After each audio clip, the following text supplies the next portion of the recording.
2014 வருஷம் நடந்த FWC paper முதலாம் கேள்வியை பார்த்துக் கொள்ளுவோம். PDF கிடைக்காத மாணவர்கள் இந்த இலக்கத்துக்கு வகுப்பில் இணைய விரும்புகிற மாணவர்கள் இந்த இலக்கத்துக்கு தொடர்பு கொண்டு வாட்ஸ்அப் மூலமாக அந்த குழுவில் இணைஞ்சி வாட்ஸ்அப் குழுவில் இணைஞ்சி அந்த PDF பெற்றுக்கொள்ள முடியும். ஸோ முதலாம் கேள்விக்கு விளக்கத்தை சொல்ல கேளுங்க. கொஸ்டின் நம்பர் 1, வினா இலக்கம் 1. எங்களுக்கு KLM என்று 3 ஓடுகள் தரப்படுகிறது. ஒரு ஓடு K, அடுத்த ஓடு L, அடுத்த ஓடு M. அதாவது ஒரு அணுவில் இருக்கிற சக்தி மட்டங்களை பொறுத்த வரைக்கும், ஒரு கருவை சுற்றி இருக்கிற சக்தி மட்டங்களை பொறுத்த வரைக்கும் முதலாம் சக்தி மட்டத்துக்கு பெயர் சொல்லுவேன் K, இரண்டாம் சக்தி மட்டம் L, மூணாம் சக்தி மட்டம் M. இப்படியான சக்தி மட்டங்கள் காணப்படும் ஒரு அணுவில். இந்த சக்தி மட்டங்கள்ல K என்ற சக்தி மட்டத்துல 2 இலத்திரங்கள் காணப்படுகிறது. L என்ற சக்தி மட்டத்துல 8 இலத்திரங்களும் M-ல 6 இலத்திரனும் காணப்பட்டால் ஒட்டு மொத்தமா அந்த அணுவில் எத்தனை இலத்திரம் காணப்படும்? 16 இலத்திரன் காணப்படும். அப்ப 16 இலத்திரன் அது என்ன மூலகம்? சல்பர். அப்ப சல்பர் என்ற மூலகத்தில் இருக்கிற இலத்திர நிலையமைப்பு என்ன வரும்? 1s2 2s2 2p6 3s2 3p4. அப்ப அவன் கேட்ட கேள்வி என்ன? அவன் கேட்டது ஒரு அணுவின் KLM ஓடுகள் முறையே 2, 8, 6 ஆகிய இலத்திரங்களை கொண்டுள்ளன. இம்மூலகத்தில் உள்ள மொத்த P இலத்திரங்கள் எண்ணிக்கை. அப்ப P இலத்திரங்கள் என்னென்ன இருக்குன்னு சொல்லுங்க பார்ப்போம். 2P-ல 6 இலத்திரனும் 3P-ல 4 இலத்திரனும் இருந்தால் மொத்த P இலத்திர எண்ணிக்கை 10 இலத்திரன். ஆகவே ஆன்சர் இலக்கம் 1.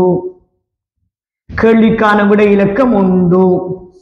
சோ தரப்பட்ட இடைவெளியில கேள்விக்கு கீழே இடைவெளி ஒன்று தந்திருக்குன்னு பாத்தீங்களா PDF-ல? அந்த 3 இடைவெளிக்குள்ளையும் இந்த கேள்விக்கான விளக்கத்தை உங்களுக்கு என்ன தேவையோ அந்த விளக்கத்தை எழுதுறது. இது முதலாம் கேள்விக்கான விளக்கமா இருக்குது. இரண்டாம் கேள்வியை பாருங்க. இரண்டாம் கேள்வியை பாருங்க. நான் 2 மெதட் அந்த கேள்வியை செய்து விடுறேன்னா வினா இலக்கம் 2 மெதட்ல செஞ்சு விடுறேன். எங்களுக்கு சில சேர்வைகள் தரப்படுகிறது. ஒரு அயன், என்ன அயன்? ClO3-. இந்த அயன்ல இருக்கிற இலத்திரன்கள எண்ணிக்கை 2 வழியா செய்யலாம். என்ன ஒரு வழி என்னண்டா, குளோரின் இந்த மறையேற்றம் யாருக்குரியது? ஆக்சிஜனுக்குரியது. அப்ப ஆக்சிஜன் எத்தனை பிணைப்பெடுக்கும்? அடே தம்பி 3 ஆக்சிஜனே தம்பி 6 பிணைப்பெடுக்கும். ஆனா ஒரு மைனஸ் இருக்கிறதால ஆக்சிஜன் 5 பிணைப்பெடுக்கும். குளோரின் வலுவளவு 7. ஆகவே குளோரின் மேலே ஒரு தனித்த இலத்திரன் காணப்படும். இப்படி யோசிச்சாலும் பரவாயில்லை. இல்லாடி இன்னொரு பிள்ளை சொல்லுது அந்த வடிவத்தை கீறுது. ClO3 வடிவத்தை கீறுது. அப்ப இந்த இடத்துல வடிவத்தை கீறியும் ClO3- ஒரு தனித்த இலத்திரன் காணப்படும், தனிச்சோடி காணப்படும். இரண்டாவது XCFO. இந்த வடிவத்துல ஒரு பிள்ளை யோசிக்குது. ஜெனன் வலுவளவு 8, புளோரின் 4 பிணைப்பெடுக்குதாகவே ஜெனன் மேலே 2 தனிச்சோடி காணப்படும். இப்படி ஒரு முடிவெடுத்தாலும் பரவாயில்லை. இன்னொரு பிள்ளை என்ன செய்யுதுண்டா, செனன் கட்டமைப்பு வரையுது, ஒரு சதுர தள வடிவத்தை வரையுது. அப்ப சதுர தள வடிவத்தை வரைஞ்சி சதுர தளத்துல 2 தனிச்சோடி இலத்திரன் காணப்படும். இப்படி ஒரு முடிவெடுக்குது. இன்னொரு ஆள் என்ன செய்யறாருண்டா, I3-, I3-, ஒரு மைனஸ். அப்ப இதுல இருக்கிற மறையேற்றம் ஒரு அயடினுக்கு போகும், மைய அணுவுக்கு போகும். அப்ப பிள்ளை யோசிக்கணும், மைய அணுவான அயடின் 7 இலத்திரனை வச்சிருக்கு, மறையேற்றம் வந்தா 8 இலத்திரனை வச்சிருக்கு. 2 அயடின் சுற்றயல் அணுவா இருந்தா 2 பிணைப்புகளை எடுக்கிறதால அயடின் மேல 3 தனிச்சோடி இலத்திரன் காணப்படும். அப்ப ஒரு பிள்ளை சொல்லணும், இந்த I3-ல 3 தனிச்சோடி ஒரு நிலைக்குத்து நேர்கோடு. அப்படி இல்லாட்டி அந்த பிள்ளை வடிவத்தை வரைஞ்சு சாட்டணும். அயடின் I3-ல காணப்படக்கூடிய தனிச்சோடி இலத்திரன்கள் 3. இது நிலைத்த நேர்கோடு, நிலைக்குத்து நேர்கோட்டு வடிவம்.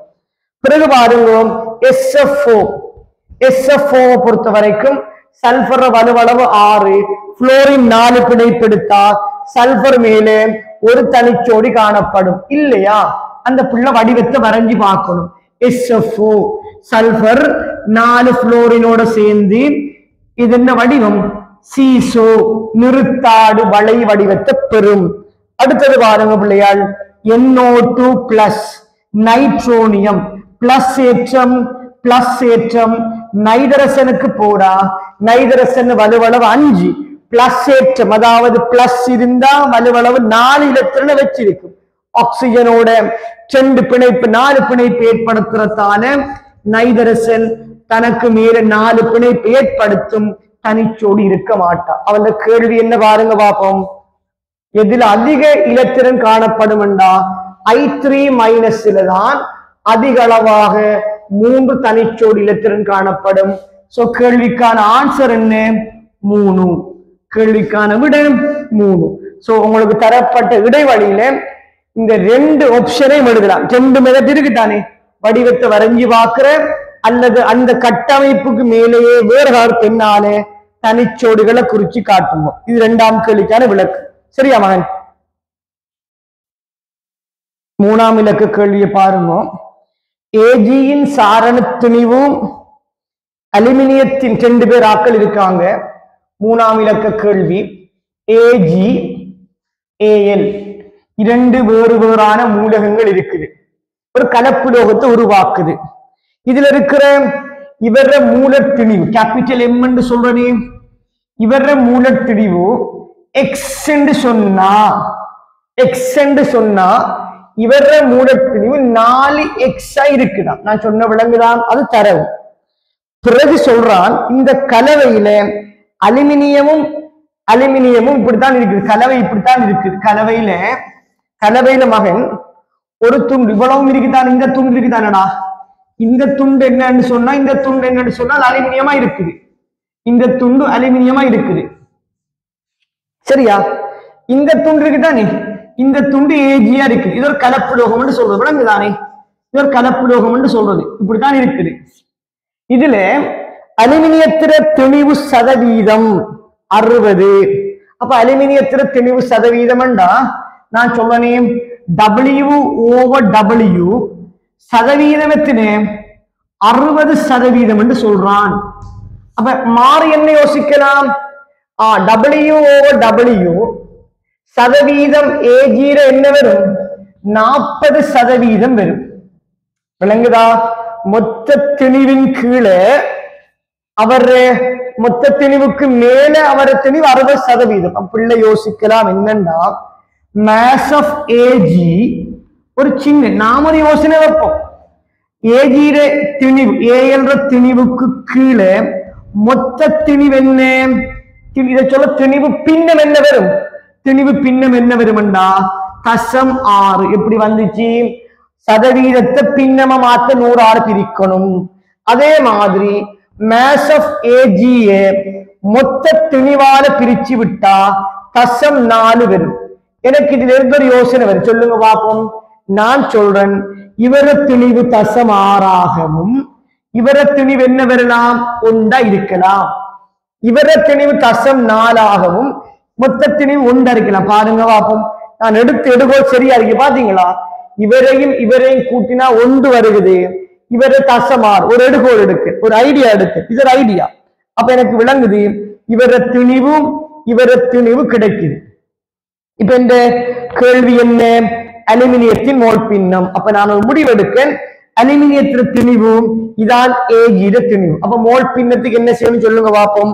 மோல் பின்னம் கணிக்கணும்டா நாங்க செய்யற வேலை என்ன? எக்ஸ் அலுமினியம் மோல் பின்னத்துக்கான சமன்பாடு இதான். மோல் பின்னத்துக்கான சமன்பாடு என்ன வரும்? அலுமினியத்திற மோல் எதால பிரிக்கணும் சொல்லுங்க பாப்போம். மோல் ஆஃப் அலுமினியத்தோட மோல் ஆஃப் ஏஜியால பிரிக்கணும். அப்ப மோல் எப்படி கண்டுபிடிக்கிறேன்? திணிவின் கீழ் மூல திணிவு. அப்ப நான் சொல்றேன் திணிவு 0.6 கீழ் மூல திணிவு எக்ஸ் உண்டானே. அதன் கீழ் என்ன வருமண்டா? 0.6 கீழ் எக்ஸோட 0.4 கீழ் 4x கூட்டணும். இதானே மொத்த திணிவு. அப்ப ஒரு சுருக்கல் எடுக்கலாம் அல்லது நீங்க ஏதாவது வழி எடுத்து போட்டு இவரை இவரால பிரிச்சா என்ன வரும்? தசம் உண்டு மகன் எக்ஸின் எக்ஸும் ஒரே அடுக்கு தானடா. அப்ப என்ன வரும் சொல்லு பார்ப்போம். பொது அடுத்தமண்டா எக்ஸ், தசம் 7 மேல் தசம் 6, அப்ப 7 மேல் 6 விளங்கிட்டான். சுருக்கின முறை விளங்கிட்டான். 4ஆல வகுத்து விட்டமண்டா தசம் 1 கிளெக்ஸ் ஒரே அடி பாத்தீங்களா? ஒரே அடியா இருந்தா தசம் 6 பிளஸ் தசம் 1 தசம் 7 மேல தசம் 6, அப்ப 10ஆல வெட்டி விட்டவன்டா. சரி, வினா இலக்கம் 4 பாருங்க. 4ஆம் கேள்வியை பாருங்க. ஒரு கருத்தாக்கம் ஒரு கதிர் தொழிற்பாட்டு. இது பாஸ்ட் பேப்பர் கேள்வி இல்லை, பழைய பேப்பர்லாம் இருக்குது, கிட்டத்துல வரல. அப்ப பாருங்களாம், ஒரு மூலகம் எம், அந்த மூலகம் அணுவன் 88க்கு மேற்பட்ட மூலகங்கள் இயற்கையாக அல்பா பீட்டா கேமா கதிர்களை காலலாக்கும், விடுவிக்கும். அப்ப விடுவிக்கிறது என் என்ற ஒரு மூலகத்தோட 2 அல்பா கிடைக்குது. 2 அல்பா. அல்பாட ஏற்றம் என்ன? ஒரு கதிர். +2 4. அப்ப இந்த எம்மோட அணுவனத்தின 92. எம்மோட கருவுல இருக்கிற இலத்திரங்களா புரோத்திரங்கள் 92. இவர திணிவன் 238. அப்ப உங்களுக்கு தெரியும் திணிவு காப்பு தத்துவத்தின் படி இந்த திணிவுகளும் இங்கால திணிவும் சமனா இருக்கணும். அப்ப இங்கால பக்கம் இருக்கிற திணிவன் நம்ம சொல்லு பார்ப்போம். அல்பாட திணிவு 8. அப்ப நைதரசன் என் மேல இருக்கிற என் என்று சொல்ற ஒரு கூறு மேல இருக்கிற அதாவது திணிவன் 230. பிறகு பாருங்க, y என்ற ஒரு கூறுல இருக்கிற புரோத்திரங்கள் எண்ணிக்கை இது 4 92 88. அப்ப எக்ஸ் பெருமானம் 230, y பெருமானம் 88. அவன் சொன்னது பேப்பர் PDF பார்த்து கொள்ளு பழகு. X 230, y 88. பிறகு பாருங்க, இன்னொரு சமன்பாட்டுக்கு அமைவா நடக்குது. இந்த எண் எது 88 230. அவன் என்ன தந்திருக்கான்? XY என்று தந்திருக்கான். பார்த்தியா? இந்த எண் என்று சொல்றது என்ன செய்யுதண்டா? எப்படி பிரியுதாம்? எல்லாகவும் 2 பீட்டா பிளஸ் பிரியுது. இங்கதான் கேள்விய கொஞ்சம் நுணுக்கம் அவதானிக்கணும். பீட்டா -1. அவன் சொல்றான் என்ன? இங்கு பீட்டா பிளஸ் என்கிறது பீட்டா துணிக்கையின் திணிவையும் நேரேற்றத்தையும் கொண்டது. அவர் ஏற்றம் என்ன வரும் சொல்லுங்க. பி பிளஸ் என்கிறது +1 0. அங்கதான் சொல்றார்.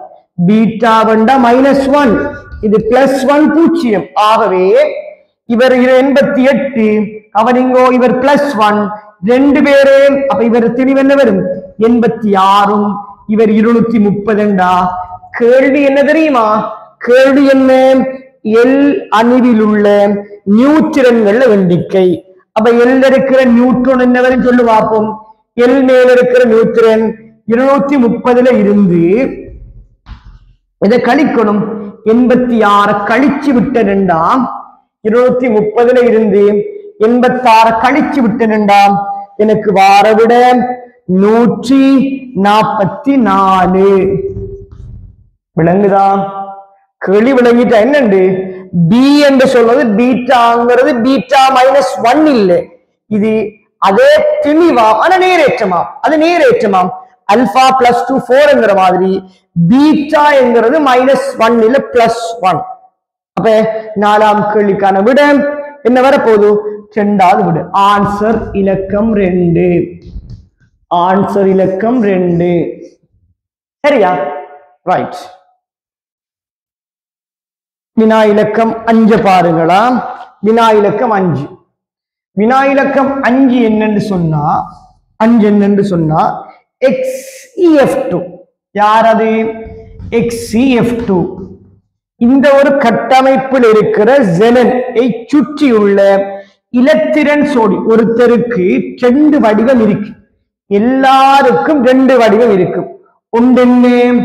ஒன்று கேத்திர கணித வடிவம், அதாவது ஒரு வடிவம் இலத்திரன் சோடிகளால தள்ளுகையால வர வடிவம்.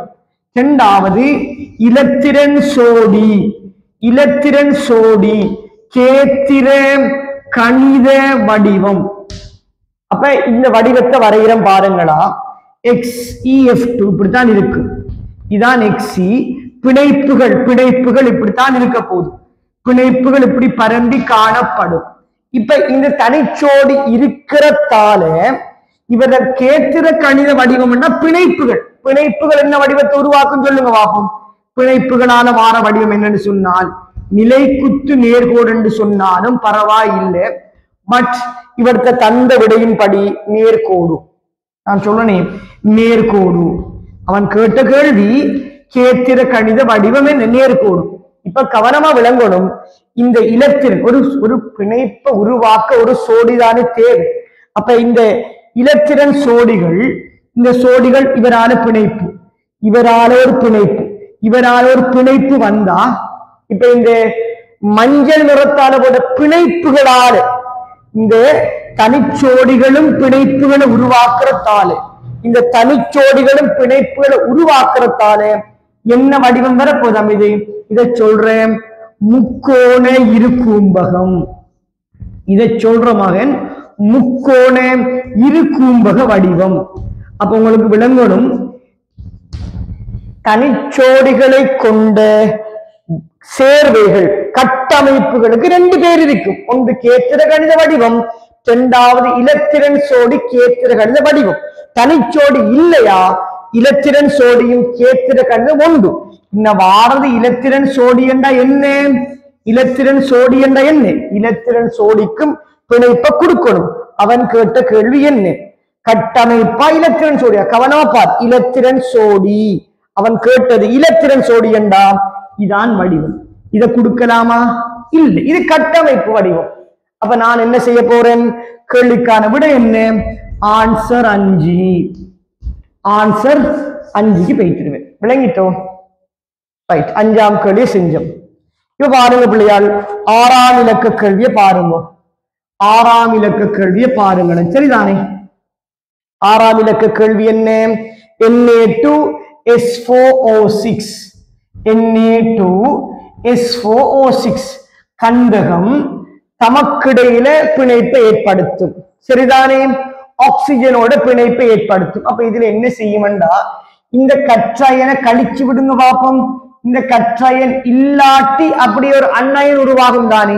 இந்த கற்றாயன் இல்லாட்டி இவரால் உருவாக்குற வடிவம் என்ன, S4O6 2-. இந்த கற்றாயன்கள் இல்லாம விட்டா. அப்ப இப்ப இந்த அணுக்களை பாருங்க, ஒன்றுக்கு மேற்பட்ட சல்பர் இருந்தா, சல்பர் பொதுவாக ஒரு சல்பர்ல 4 ஆக்சிஜன் வரும். ஆனா எத்தனை சல்பர் இருக்குது, 4 சல்பர் இருக்குது. ஆகவே இந்த வடிவம் எப்படி வரப்போ சொல்லுங்க பார்ப்போம். இந்த வடிவம் எப்படி வரும்னு சொன்னால், சல்பர் தங்களுக்கு இடையில தான் பிணைப்பு உருவாக்கும்.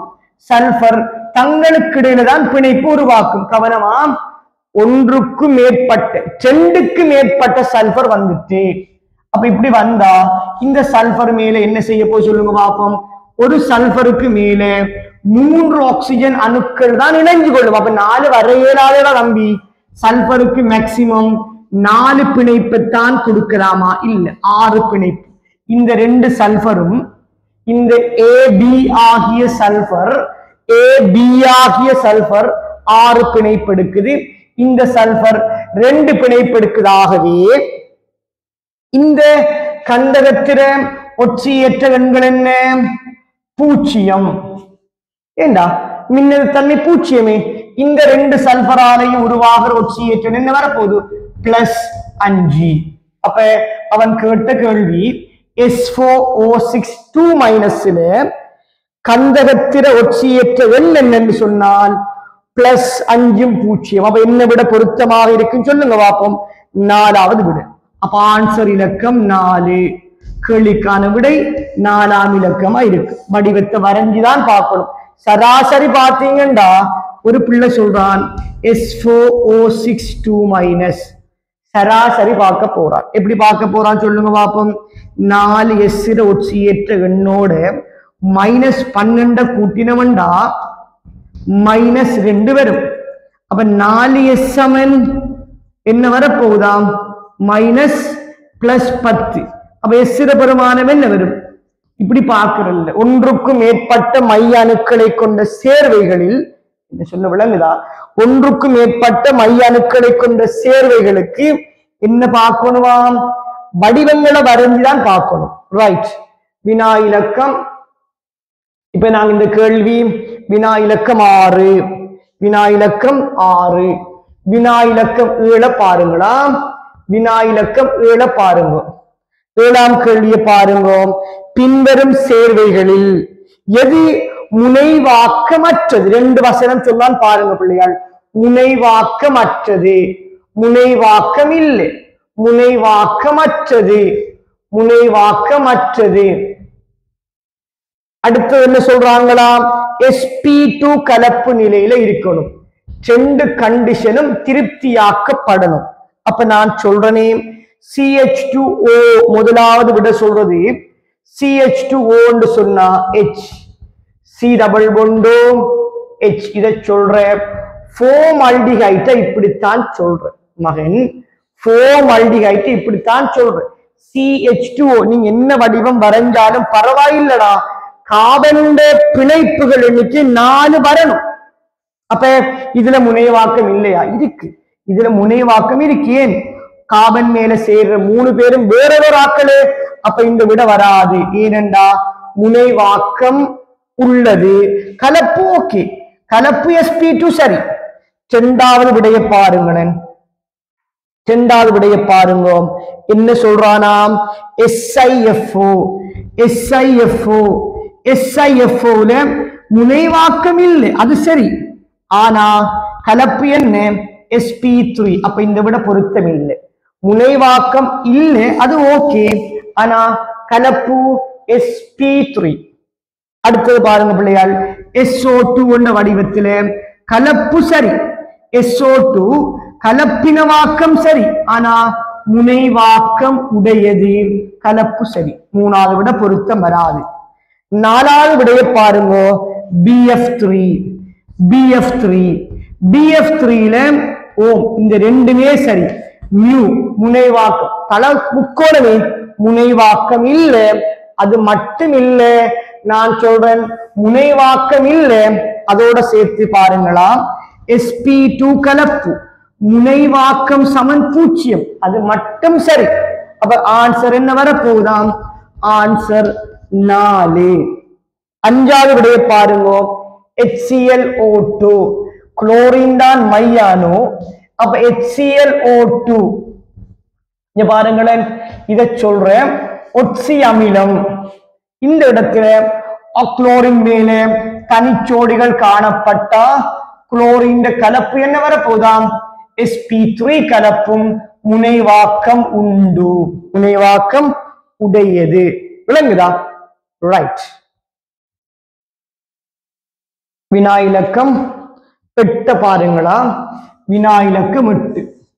8ஆம் கேள்வியில சொல்றது ஒரு சேர்வையிற மூலக்கூற்று சூத்திரம் M4O6, M4O6 இதான் அந்த சேர்வை.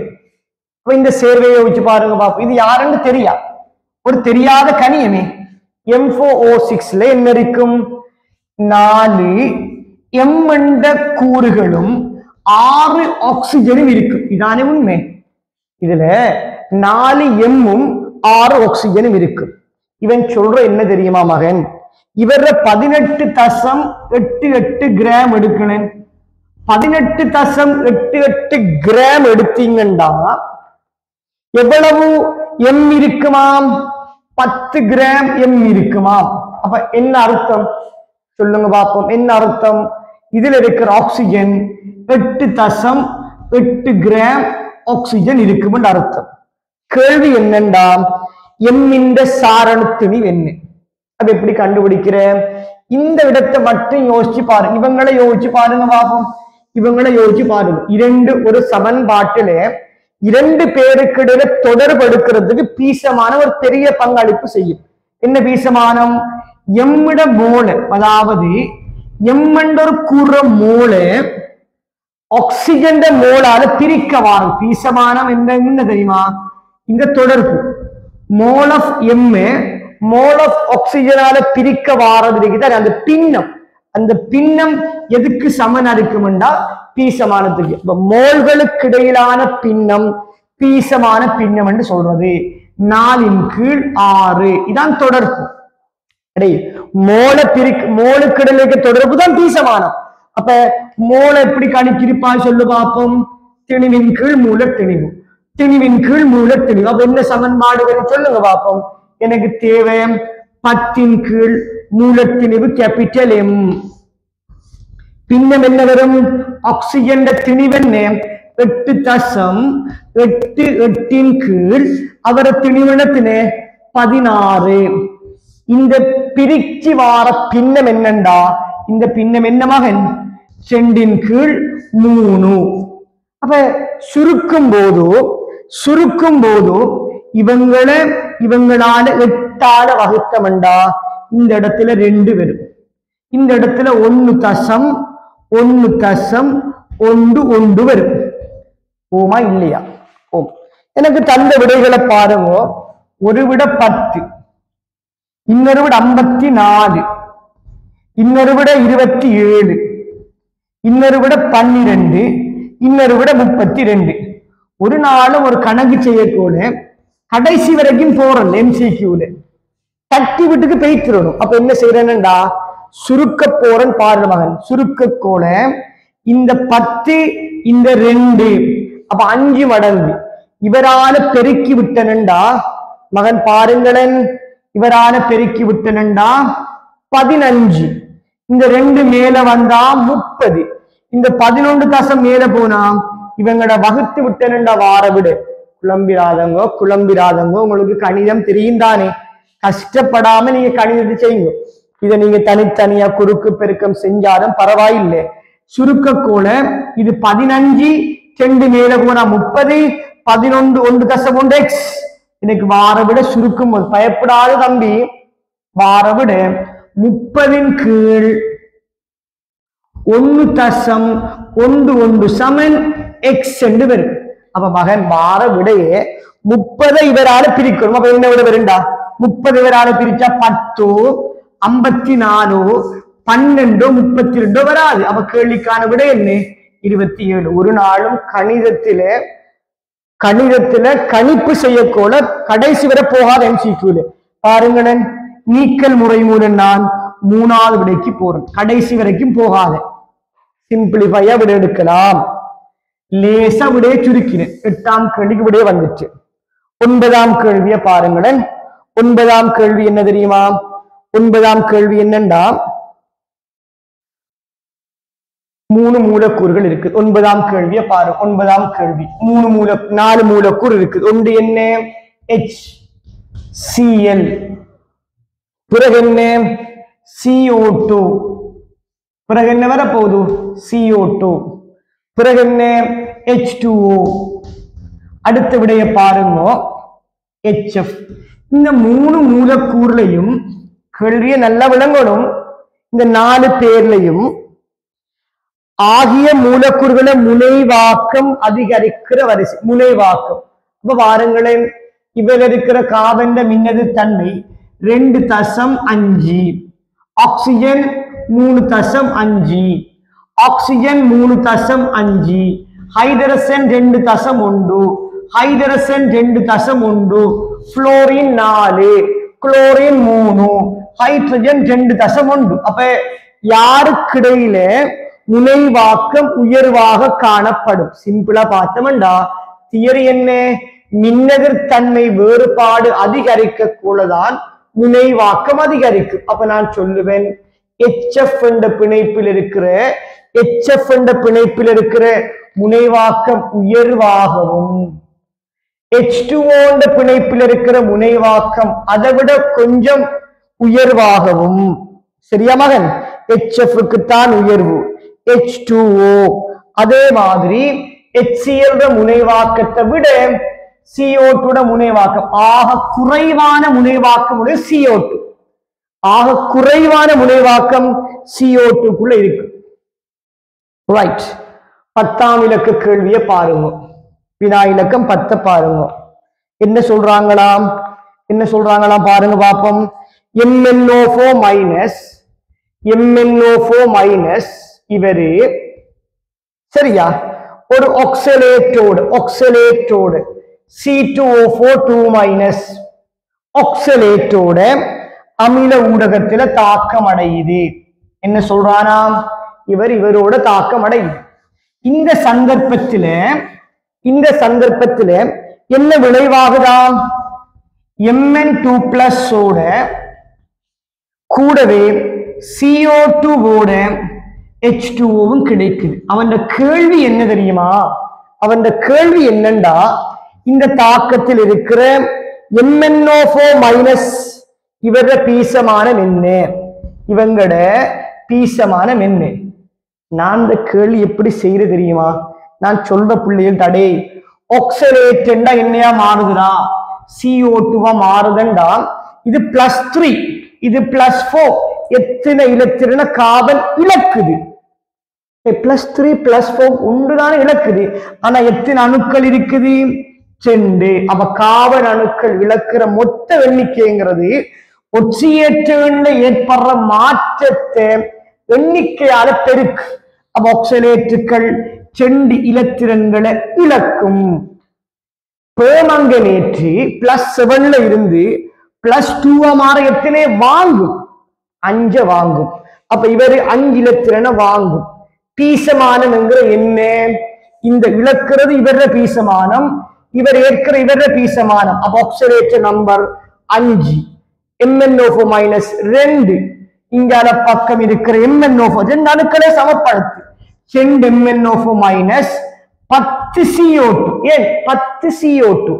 இங்கால பக்கம் இருக்கிற ஏற்றத்தை பாருங்க. 12- 4+. அப்ப எத்தனை பிளஸ் வந்தா மகன்? இங்கால பக்கம்டா 4+ இருக்கு, இங்கால பக்கம் -12 இருக்கு. இன்னும் எத்தனை பிளஸ் சேர்த்தமண்டா 2 பக்கம் இருக்கிற பிளஸும் சமனாகும். அப்ப என்ன செய்யறது? ஒன்று இந்த -4 கொண்டு வா. அப்ப எத்தனை 16 16H+ சேர்க்கணும். 16H+ சேர்க்கணும்டா எத்தனை தண்ணி மூலக்கூறு வரும்? 8 நீர் மூலக்கூறு வரும்.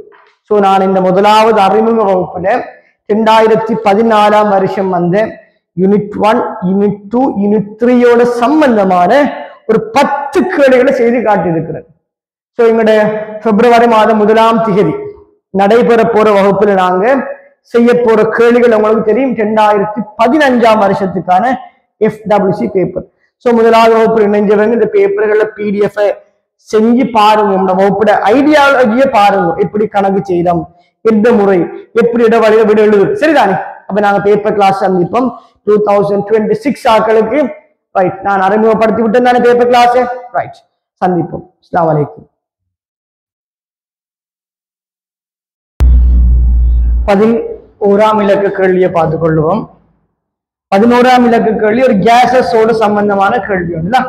ஒரு கேசஸோடு சம்பந்தமான கேள்வி. 11ஆம் இலக்க கேள்வி ஒரு கேசஸோடு சம்பந்தமான கேள்வி. ஒரு 50 கெல்வின் வெப்பநிலையில 2 வாயுக்கள் இருக்குது. ஒரு குடுவைக்குள்ள ஹைட்ரஜன் வாயு, இன்னொரு குடுவைக்குள்ள ஆக்சிஜன் வாயு. இந்த 2 வாயுக்கள் இருக்குது. ஒரு 50 கெல்வின் வெப்பநிலையில இந்த வாயு இருக்குது. ஆக்சிஜன் வாயு 1600 கெல்வின் வெப்பநிலையில இருக்குது. இந்த கேள்வி என்னண்டா, 2 வாயுவின் கதி வர்க்க விடை. அவன் கேட்டது கதி வர்க்க விடையண்டா. உங்களுக்கு தெரியும் இந்த சமன்பாடு தருமாக. இந்த சமன்பாடு எல்லாருக்கும் தெரியும் தானே? PV = 1/3 சிமோலம் கேபிட்டல் N C வர்க்கம் பார். இந்த சமன்பாட்டில இருந்து நான் ஒரு சமன்பாடு உருவாக்குறேன். என்ன சமன்பாடு? C வர்க்கம் பார் இன்னறிக்கிறது கதி வர்க்க இடை. C வர்க்கம் பார் சமன் 3RT இன் கீழ். நான் உங்கள்ட்ட சொல்ற வேலைன்னு சொல்ல கேளுங்களா. கேபிட்டல் N இந்த சமன்பாடு ஒரு சமன்பாடு, சரியா? நடிக்கிறேன் PV = nRT. இது 2ஆம் சமன்பாடு. இந்த 2 சமன்பாட்டிலையும் இருந்து நீங்க இந்த சமன்பாட்டை பெற்றுக்கொள்ளுங்க. விளங்குதா? இதை பெற்றுக்கொள்ள பாருங்க. ரைட், இந்த சமன்பாடை நான் எடுத்துட்டேன். இதை எடுத்து போட்டு நான் என்ன செய்ய போறேன்னு சொல்லுங்க பாப்போம். இந்த சமன்பாட்டுல இருந்து இந்த ரெண்டு பேரு கதி வர்க்கத்தையும் காண போறோம். அப்ப நான் சொல்லன்னு பாருங்க அப்படியா, நான் சொல்ல போற வேலையை பாருங்க, செய்ய போற வேலையை பாருங்க. சி வர்க்கம் பார் ஹைட்ரஜன் சமன்பாடு அப்ளை பண்ண போல 3R 3R Tக்கு பதிலாக 50 கீழ் கேபிட்டல் எம்முக்கு பதிலாக 2. இதே மாதிரி சி வர்க்கம் பார் ஆக்சிஜனுக்கு அப்ளை பண்ணினா 3R கீழ் Tக்கு பதிலாக 1600 கீழ் கேபிட்டல் எம் மூலத்திற்கு என்ன வரப்போகுதா 32. அப்ப நான் இவரை பிரிச்சு விட்டேன்டா. வரப்போற விட என்ன சொல்லுங்க பாப்போம். இவர் தான் பிரிச்சு விடுறேன். அப்ப இந்த பெருமானம் என்ன, மேல 25, இந்த பெருமானம் என்ன, மேல 50. அப்ப 3 தர 25 3 தர 50. அப்ப கேட்ட கேள்வி என்னண்டா, இவர கதி ரெண்டு பேர கதி வர்க்கத்தின் உண்டான விகிதம். அவன் கேட்ட கேள்வி சி ஸ்கொயர் பார் ஆக்சிஜன் ஹைட்ரஜனின் கீழ் சி ஸ்கொயர் பார் ஆக்சிஜன் என்ன பெருமானம் வரும். மேலவார பெருமானம் 25 கீழ் 52 half. விளங்கிட்டா? விகிதம் இது ஒரு கேசஸோட சம்பந்தமான கேள்வி. பிவி சமன் என்ஆர்டி பிவி சமன் 1/3 MnC வர்க்கம் மார்ல இருந்து கதிவர்க்க இடைக்கான கோவையை கண்டுபிடிக்கலாம். 12ஆம் கேள்வியை பாருங்களா. 12ஆம் இலக்க வினாவை பார்த்துக் கொள்ளுவோம். 12ஆம் கேள்வி என்ன, சில கூறுகள்ல தொடர் அயனாக்க சக்தி. ரைட், நான் இதை சொல்லணும். சில ஆக்கள சக்தி சொட்டன் பெருமானம் தரப்படுகிறது. சக்தி சொட்டன் N சமன் 4 L சமன் 1. அப்ப எந்த உபசக்தி மட்டத்தை குறிக்குது? 4ஆம் சக்தி மட்டத்தில் இருக்கிற இது 4p குறிக்கும். ஒன்றானே இது 4p குறிக்கும். இதே மாதிரி N சமன் 4 L சமன் 0. இது என்ன உபசக்தி மட்டத்தை குறிக்கும்? 4ஆம் சக்தி மட்டத்தில் இருக்கிற 4s உபசக்தி மட்டத்தை குறிக்கும். எப்படிடா? L சமன் 0 S உபசக்தி மட்டத்தையும் L சமன் 1 P உபசக்தி மட்டத்தையும் L சமன் 2 D உபசக்தி மட்டத்தை குறிக்கும். அப்ப நான் சொல்லுவேன் இது 4s குறிக்கும். பிறகு N சமன் 3 L சமன் 2, பிறகு N சமன் 3 L சமன் 1. அப்ப இது ரோமன் 1, இது ரோமன் 2, இது ரோமன் 3, இது ரோமன் 4. சோ இவங்க குறிப்பிடுறது இது 3D உபசக்தி மட்டத்தை குறிக்கும், இது 3P உபசக்தி மட்டத்தை குறிக்கும். அப்ப கவனமா விளங்கிடுங்க. இலத்திர நிலை அமைப்புல இருந்து 1s2, அவரை விட சக்தி கூடினவர் 2s2, அவரை விட சக்தி கூடினவர் என்ன பிள்ளையாள் 2s2 2p6, அவரை விட சக்தி கூடினது 3s2, அவரை விட சக்தி கூடினது 3p6, அவரை விட சக்தி கூடினது 4s2, அவரை விட சக்தி கூடினது 3d10. அப்ப அதை விட சக்தி கூடினது 4p6. அப்ப நான் முடிவெடுக்க போறேன், யார சக்தி பெருமான உயர்வாக இருக்கும்? ரோமன் 1 சக்தி தான் உயரும். இதை விட ரோமன் 3 விட. இவரை விட சக்தி குறைஞ்சது ரோமன் 2, சக்தி ஆக குறைஞ்சவர் ரோமன் 4. அப்ப கேள்வியை விளங்கி எடுங்க. ஒரு சக்தி சொட்டன்ல தரப்பட்ட எல் பெருமானங்களை வச்சு என்ன உபசக்தி மட்டம் என்று கண்டுபிடிச்சோம். அதுல இருந்து என்ன செய்ய போறோம் சொல்லுங்க பாப்போம். சக்தி வரிசையை கண்டுபிடிச்சோம், சக்தி வேறு வரிசையை கண்டுபிடிச்சோம். ரைட், 13ஆம் கேள்விக்கு போவோம். 13ஆம் இது நாங்க செய்தது 2014ஆம் ஆண்டு வந்த FWC பேப்பர்ல முதலாம் தவணைக்கான விளக்கங்களை பார்த்தோம். முதலாம் தவணை வினாவுக்கான விளக்கங்களை பார்த்தோம். ஸோ பேப்பரை எடுக்கிறவங்க நான் சொன்ன மாதிரி இந்த வாட்ஸ்அப் நம்பருக்கு மெசேஜ் போட்டு பேப்பர் எடுத்துக்கொள்ளுங்க. வகுப்புல நேராக்களும் அதில் இணைஞ்சு கொள்ளுங்க. சரிதானே? ரைட். 13ஆம் இலக்க கேள்வியை பார்ப்போம். என்ன 13ஆம் இலக்க கேள்வி என்னன்னா, இது ஒரு பாஸ் பேப்பர் கேள்வி ஒன்று நீங்க செஞ்சிருப்பீங்க. NaCl MgCl கேள்வி ஒன்று. Na2SO4 சோடியம் சல்பேட் உப்பு இருக்குது.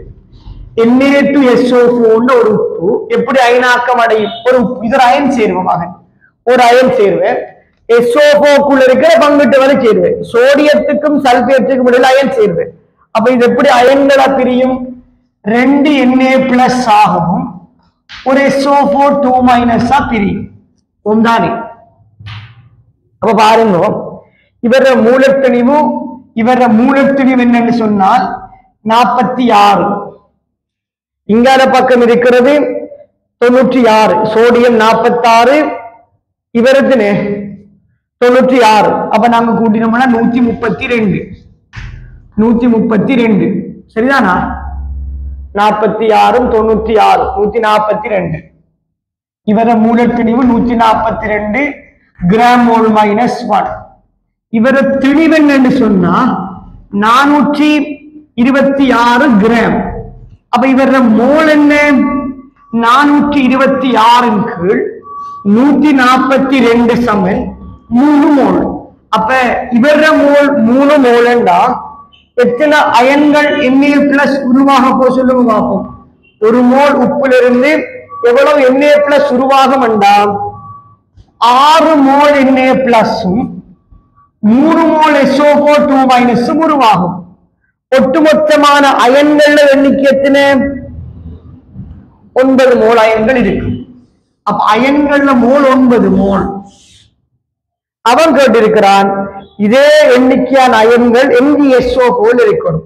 அப்ப பாருங்களேன், MgSO4 எப்படி அயனாக்கம் அடையும்? அதுல ஒரு Mg2+ ஓட ஒரு SO4 2- இருக்கணும். இந்த 2 பேர் அயன்களும் சமனாகணும் என்றா இதுல இருக்கிற அயன்கள் எண்ணிக்கை 9. அப்ப இவர்ல இருக்கிற அயன்கள் எண்ணிக்கை 9 வரணும் என்றா 2 பேர் பீசமான 1:1 அவங்கள இருக்கும். இந்த 2 அயன்கள் எண்ணிக்கை 9 மோல் என்றா இவங்க 2 பேரை கூட 9 மோல் வரணும் என்றா எத்தனை மோல் எடுக்கணும்? இவர் 4.5 மோல், இவரும் 4.5 மோல் எடுத்தோம்னா 9 மோல். அப்ப உப்பிட மோல் என்ன வரும்? பீசமான 1 தானே மகன். உப்பும் 4.5 மோல் எடுக்கணும். அப்ப எவ்வளவு திணிவு எடுக்கணும்? இது உப்பிட மோல். கேள்வி உப்பிட திணிவு என்ன வரும்? அப்ப நான் 9/2 4.5 மோல இவர மூல திணிவால பெருக்க போறேன். 96 24 120 பெருக்கினேன் 60 9 54 540 கிராம் மெக்னீசியம் சல்பேட் எடுத்தீங்கன்னா 9 மோல் அயன்கள் காணப்படும். 9 மோல் அயன்கள் காணப்படும். ஒரு பாஸ் பேப்பர்ல வந்த கேள்வி உண்டு, ஞாபகம் இருக்குதா? 2014ஆம் வருஷம் வந்து பாஸ் பேப்பர்ல 15ஆம் ஆண்டு வந்த பாஸ் பேப்பர்ல இதே கேள்வி இருக்குது. சரி, வினா இலக்கம் 14 பாருங்க. வினா இலக்கம் 14 பாருங்க. சில சேர்வைகள்ல தொடர் அயனாக்கு சக்தி பெருமானங்கள் தந்திருக்கிறாங்க.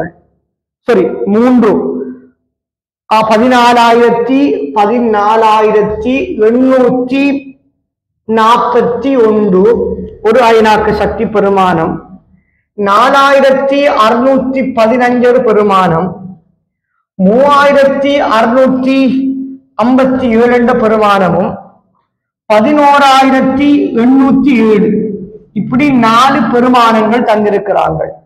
இலான மூன்றாம் அயனாக்கு சக்தி பெருமானங்கள் கொண்ட மூலகங்கள். இவங்களோட இலான மூன்றாம் அயனாக்கு சக்திகளை முறையே கொண்ட மூலகங்கள். அது எத்தனாம் அயனாக்கு சக்தி வந்தாலும் பரவாயில்லை. அயனாக்கு சக்தி கிராஃப் எப்படி வரும்? இதான் அயனாக்கு சக்திக்கான கிராஃபா இருக்கும். இதான் அயனாக்கு சக்திக்கான கிராஃபா இருக்கும். பொதுவாக எத்தனாம் அயனாக்க சக்தி வந்தாலும் பரவாயில்லை, இதான் அயனாக்க சக்திக்கான கிராஃபா இருக்கு. அவன் சொல்றான் இலான 3 அயனாக்கு சக்தி பெருமானம்.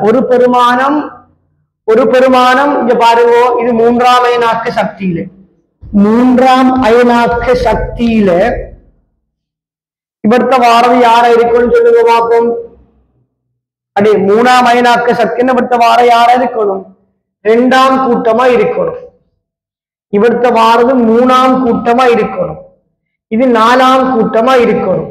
இது 5ஆம் கூட்டம், இது 6ஆம் கூட்டம், 7ஆம் கூட்டம், 1ஆம் கூட்டம், 2ஆம் கூட்டம். நான் சொன்ன விளங்கிட்டா? இப்படிதான் அந்த கிராஃப் வரணும். கிராஃப் ஏனென்றா 3ஆம் அயனாக்கு சக்தி யாருக்கு கூட? 2ஆம் கூட்டத்துக்கு தான் 3ஆம் அயனாக்கு சக்தி கூட. அப்ப இந்த கிராஃப்ல இது எப்படி அமைய போகுது? 14,000 ஒரு பெருமானத்தை பாருங்க. 14,841. 4,000 அடுத்த பெருமானம் என்ன? 14,451. இதான 3 அயனாக்க சக்திகளை முறையே கொண்ட மூலகங்கள சரியான வரிசை. அடுத்த பெருமானம் 4,615.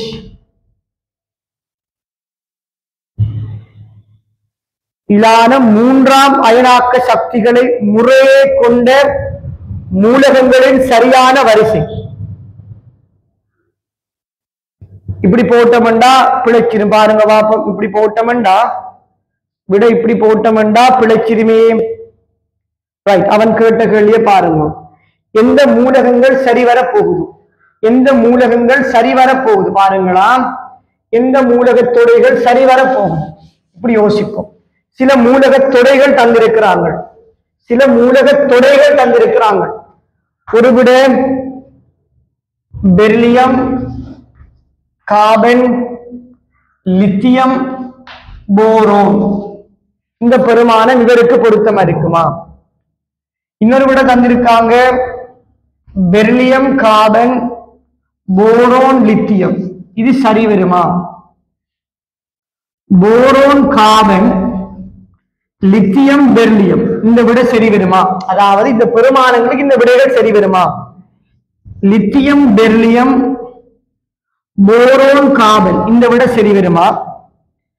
லித்தியம், போரோன், கார்பன், பெரிலியம் இந்த 4 மூலகங்களுக்கும் எந்த விட சரி வரும்? யோசிச்சு பாருங்க பாப்போம். இந்த 4 மூலக கிராஃப்ல இவர்த்த யார் இருப்பா சொல்லுங்க பாப்போம். இவர்த்த யார் இருப்பா? கிராஃப பாருங்க, யோசிச்சு பார்த்தா விளங்கும். இவர்த்த யார் இருப்பான்னு சொன்னா பெரிலியம்.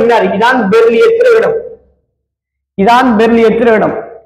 இவர்த்த என்ன செய்யும்னா முதலாம் கூட்டம் இருக்கு. இவர்த்த முதலாம் கூட்டம் இருக்கும். இது லித்தியத்திர இடம். இது போரோண்ட இடம். இது கார்பன் இடம். அந்த கிராஃபோட ஷேப் இப்படித்தான் வரப்போகுது.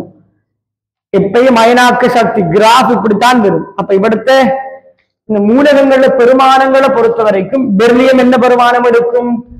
14,841 எடுக்கும். கார்பன் என்ன பெருமானம் எடுக்கும்? 4,615 எடுக்கும். லித்தியம் என்ன பெருமானம் எடுக்கும்? 11,807 எடுக்கும். போரன் என்ன பெருமானம் எடுக்கும்? 3,657. அப்ப இந்த பெருமானங்கள் எந்த வரிசையில காணப்படும் என்றா சொல்லுங்க பாப்போம். இந்த பெருமானங்கள வரிசை எப்படி காணப்படும்? அப்ப நான் சொல்லுவேன் இந்த விடைதான் பொருத்தமான விடையா இருக்கு. அடே மகன், கேள்வியை விளங்கினீங்களா? கேள்வி என்ன கேட்டிருக்காருன்னா, இப்படி 4 பெருமானங்கள் ஒரு சில 4 மூலகத்தில 3ஆம் அயனாக்க சக்தி பெருமானம் தந்திருக்கார். அப்ப என்ன செய்யறா, ஒரு அயனாக்க சக்தி கிராஃப கீறி 3ஆம் அயனாக்க சக்தி கிராஃப்ல இந்த இடத்தை யார் இருப்பா, ஒவ்வொரு இடத்திலும் யார் இருப்பான்னு குறிச்சு கொள்ளும். அப்படி குறிச்சு போட்டு இந்த 4 மூலகங்களும் ஒவ்வொருத்தவர் தெரிக்கும். பெரிலியம் இந்த இடத்துல இருக்கக்கூட, லித்தியம் இங்க இருக்கும், போரோன் இங்க இருக்கும், கார்பன் இங்க இருந்தா இந்த பெருமானங்களை பிக்ஸ் பண்ணி பாருங்க. வேற பெருமானம் என்ன வரும்? 14,000, இவர் 11,000, இவர் 3,000, இவர் 4,000. அப்ப அந்த பெருமானங்களுக்கு ஏற்ற மாதிரி விடைகளை பிக்ஸ் பண்ணி கொள்ளுங்க. இது 14ஆம் இலக்க வினா. ரைட், விளங்கிட்டீங்களா?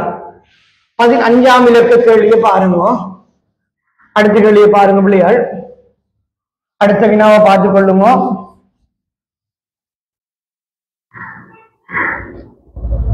அடுத்த வினாவை பார்த்துக் கொள்ளுங்க. ஒரு சேர்வை இருக்குதாம். அடுத்த வினாவை பார்த்துக் கொள்ளுங்க. ஒரு சேர்வை இருக்குது, ஒரு கால்குலேஷன் கேள்வி உண்டு. MCO3 dot XH2O M2CO3 dot XH2O இவர் மூலத்திடிவு 0.355 கிராம் என்ன தந்திருக்கான். எம்மிட மூலத்தினி 23, எம்மிட மூலத்தினி 23, இவர் 23.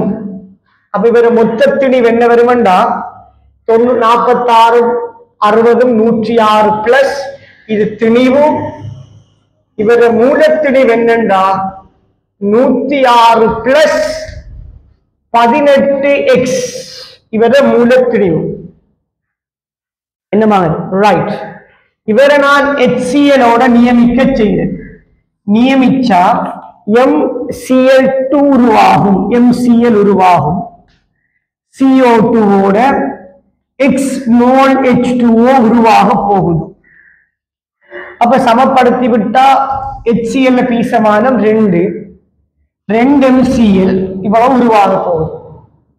இப்ப இந்த இடத்துல மோல் ஆஃப் இவர மோல் என்ன வர போதும் 355 தர 10⁻³ கீழ் 106 பிளஸ் 18x இவர மோல்.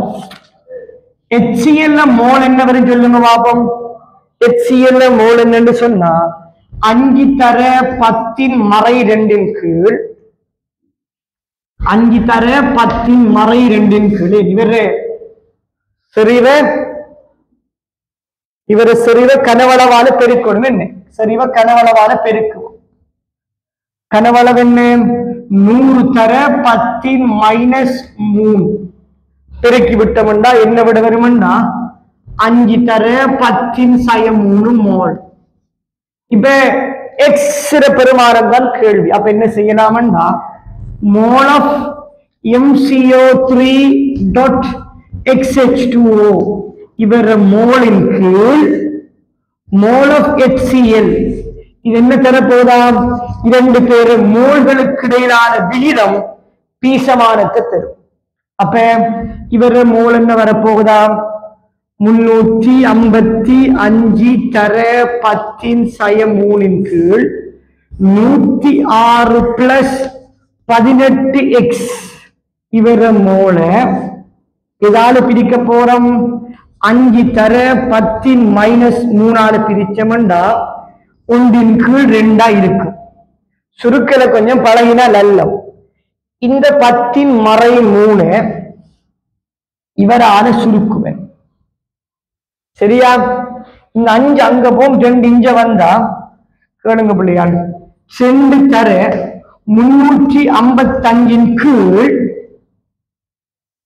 இவருக்கு என்ன செய்யறேன்டா 2 தர 53 பிளஸ் 9x சமன் 5. அடைய மகன் இந்த 5 அங்க போகுதானடா. இந்த 5ஆல இவரை சுருக்குவேன். அப்ப என்ன வரும் சொல்லுங்க பாப்போம். 71. இந்த 2ஆல இவரை சுருக்குவேன். அப்ப என்ன வரும்டா பாருங்க பாப்போம். 71 மைனஸ் 53 சமன் 9x.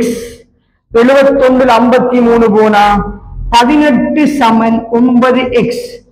x பெருமானம் 2 இருக்கும். x பெருமானம் 2 இருக்கும். அப்ப 15 கேள்வியை முடிச்சிட்டேன். FWC 14ஆம் வருஷ பேப்பர் 15 கேள்வி முடிச்சிட்டேன். இவ்வளவு போதும். மற்ற கேள்வி எங்களுக்கு தேவையில்லை. FWC 2014 15 கேள்விகளை முடிச்சிட்டேன். சோ இந்த PDF பெற வேண்டியதை பெற்றுக்கொள்ளுங்க. நாங்க அடுத்த வீடியோவில் உங்களோட குரூப்ல நான் என்ன செய்யறேன்னா 2015 பேப்பரா போட்டு போறேன். சரிதானே? ரைட்.